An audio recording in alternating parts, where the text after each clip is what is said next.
नमस्कार, एक बार फिर से स्वागत है आपका JJN न्यूज़ की एक और खास ग्राउंड रिपोर्ट में। इस वक्त हम मौजूद हैं रानीबाग से थोड़ा ऊपर को हम मौजूद हैं और जहां पर आज देवभूमि ट्रक वेलफेयर जो ओनर्स हैं उनकी तरफ से अनिश्चितकालीन धरना प्रदर्शन शुरू कर दिया गया है। आपको बता दें कि इनकी कुछ मांगे हैं जो ये प्रशासन से मांग कर रहे हैं, लेकिन प्रशासन इनकी मांगों को सुनने को तैयार नहीं है। क्या कुछ ये मांगे हैं और क्यों आज इनको धरना प्रदर्शन करने को मजबूर होना पड़ा है, इन्हीं को से जानते हैं और पूछते हैं कि प्रशासन आखिरकार क्यों इनकी बातों को सुनने को तैयार नहीं है। इनके अध्यक्ष यहाँ पे हमारे साथ मौजूद हैं, चलिए इनसे बात करते हैं। नमस्कार सर। नमस्कार। आपका नाम? राकेश जोशी। आज आप यहाँ पे धरना प्रदर्शन यहाँ पे कर रहे हैं, क्या पूरा ये मामला है और जो पुलिस प्रशासन है वो किस तरह का रोल यहाँ पे अदा कर रहा है? देखिए, हमारा जो शासन से हमने मांग कर रखी है वो ओवरलोडिंग बंद करने के संबंध में है और हम पिछले 1-1.5 महीने से लगातार इस मांग को लेकर चल रहे हैं, लेकिन प्रशासन इसमें हमें सहयोग नहीं कर रहा है। हमने अपने स्तर से 90% गाड़ियां जो है अंडरलोड कर दी हैं, लेकिन अभी भी 10% जो सरकार प्रशासन का संरक्षण जिनको प्राप्त है वो अभी भी ओवरलोड चल रहे हैं, जिससे कि हम बाकी लोगों को बड़ा असर हो रहा है। और भी हमारी मांगे हैं जिसमें हमारी जो गाड़ी है वो हमारी जो लिमिट है, जो पासिंग लिमिट है उसके अनुसार वो हमें अनुमति दी जाए।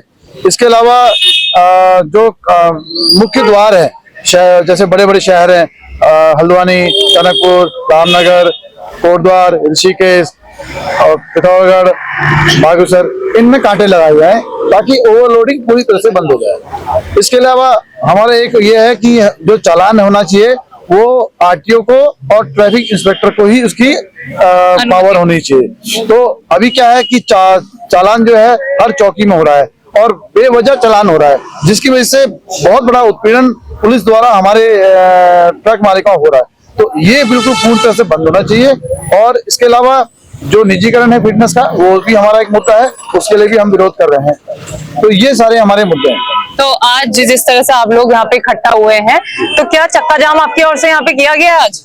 देखिए, एक तरह से हमने अपनी गाड़ियां सारी खड़ी कर दी हैं, आप उसे चक्का जाम ही समझिए, क्योंकि जब गाड़ियां कोई आ नहीं रही हैं तो, लेकिन अभी भी कुछ गाड़ियां जो है, जो ऐसे लोग हैं जो हमें सपोर्ट नहीं कर रहे हैं, उनकी गाड़ियां भर रही हैं और हम उनकी गाड़ियां जाने नहीं देंगे, ये हमारा वादा है और हम इस बात को लेकर बैठे हुए हैं। चलिए सर से बात करेंगे। सर, आपका नाम?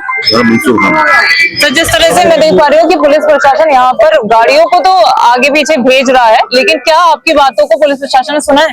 सुना तो है, लेकिन अभी कोई बात नहीं निकली है। ना। कितने समय से आप इस जो मांगे आपकी वो मांग कर रहे हैं? 1 महीना हो गया लगभग।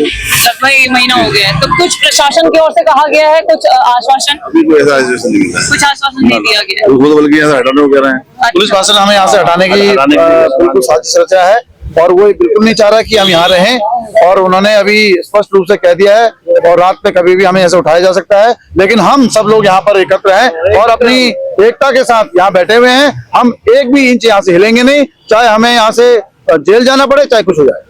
मतलब अनिश्चितकालीन धरना? बिल्कुल अनिश्चितकालीन धरना है, जब तक हमारी मांग हमारे मुख्यमंत्री और परिवहन सचिव द्वारा हमारी मांगे नहीं सुनी जाती है और कोई लिखित आदेश हमें नहीं दिया जाता है, तब तक हम जो है इस धरने को खत्म नहीं करेंगे। चलिए भैया से बात करते हैं। भैया, आपका नाम?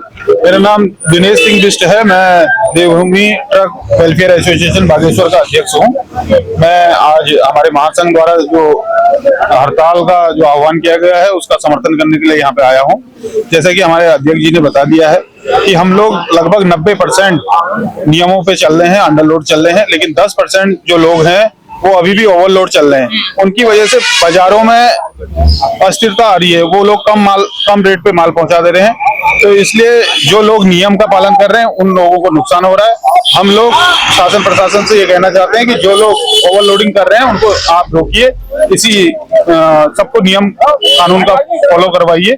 और बाकी जैसा कि बताया, सभी जो मुख्य द्वार हैं कुमाऊं के या फिर गढ़वाल के, तो वहाँ पे कांटे लगवाइए और एक जो GBW में जो विसंगतियां हैं उनको दूर करके ये लागू यहाँ पे दूर करने की कोशिश की जाए। परेशानी कहाँ पे आ रही है कि आखिर क्यों प्रशासन बात सुनने को तैयार नहीं हो रहा है? ये परेशानी का तो हम लोगों को भी समझ में नहीं आ रहा है कि क्योंकि हमारी बहुत बड़ी मांगे तो है नहीं, हम तो नियमों का खुद पालन करना चाह रहे हैं, लेकिन अब क्या कहें, सरकार या फिर अपने घमंड की वजह से कहें या फिर हम लोगों को हल्के में ले रही है, लेकिन हम लोग जब एकजुट हो जाएंगे तो सरकार को इसका बहुत बड़ा खामियाजा भुगतना पड़ेगा। चलिए जो सर आपसे बात करें, जिस तरह से अनिश्चितकालीन धरना पर आज ये लोग बैठ गए हैं, लेकिन प्रशासन एक भी बात सुनने को तैयार नहीं है। क्या लग रहा है इनकी जो मांगे हैं वो कितनी जायज आप मान रहे हैं? पूर्ण रूप से जायज है। पहले तो आपके माध्यम से बताना चाहूंगा कि यहाँ पर जितने भी यहाँ पर खड़े हैं सभी लोग वाहन स्वामी हैं और ज्यादातर यहाँ पर ड्राइवर हैं, ठीक है। सभी लोग साथ दे रहे हैं, पूर्ण रूप से साथ दे रहे हैं। और अगर हमें पूर्ण रूप से अगर आमना अनशन भी करना पड़ेगा तो हम यहाँ पर पूर्ण रूप से यहाँ पर खड़े रहेंगे। तो प्रशासन जो है वो यहाँ पर रुकने की जो अनुमति है वो दे नहीं रहा है। नहीं, ऐसा है, हमारे एसपी साहब पूर्ण रूप से हमारे साथ है। ऐसे कोई हमारे साथ ऐसा नहीं किया जाएगा कि हमारे साथ नहीं है। ये सब कहने वाली बातें हैं कि यहाँ पर प्रशासन पूर्ण रूप से हमारे साथ है। आप देख सकते हैं यहाँ पर ऐसे कोई हमारे साथ ऐसा कुछ किया ही नहीं जाएगा, आप देखते रहिए बस। तो लेकिन कमी कहाँ पे आप देख रहे हैं कि प्रशासन मांगों को पूरा क्यों नहीं कर पा रहा है? ना, ऐसा है कि आज हमारा फर्स्ट डे ही है। जैसे जैसे हम बढ़ते रहेंगे उस हिसाब से हमारा प्रशासन हमारे साथ देगा और प्रशासन हमारे पूर्ण रूप से हमारे साथ में रहेगा और हमारी जो हमारी मांगे पूर्ण रूप से मानी जाएंगी। चलिए आखिरी सवाल सर आपसे लूंगी कि अगर लंबा समय हो गया है और प्रशासन ने बात नहीं मानी तो क्या कदम आगे उठाने वाले हैं? जब तक प्रशासन हमारी बात नहीं सुनेगा हम लोग यहीं बैठे रहेंगे। हम लोग एकजुट हैं और हमें जब तक हमारी मांगे नहीं मानी जाएगी हम अपना आंदोलन वापस नहीं लेंगे। ये हमारा अंतिम निर्णय है। चलिए तो देख सकते हैं आप कि जिस तरह से इन लोगों ने आज अनिश्चितकालीन धरना शुरू कर दिया है और इनका साफ कहना है कि जब तक प्रशासन इनकी मांगों को पूरा नहीं करता है तब तक ये लोग इस अनशन को छोड़ने वाले नहीं हैं। अब देखने वाली बात ये होगी कि कब प्रशासन इनकी मांगों को सुनता है और कब इनकी मांगे जो है वो लागू की जाती हैं। तो ये थी ग्राउंड जीरो से जेजेएन की खास रिपोर्ट। मैं निशा अपने सहयोगी गणेश के साथ, जेजेएन न्यूज हल्द्वानी। नमस्कार।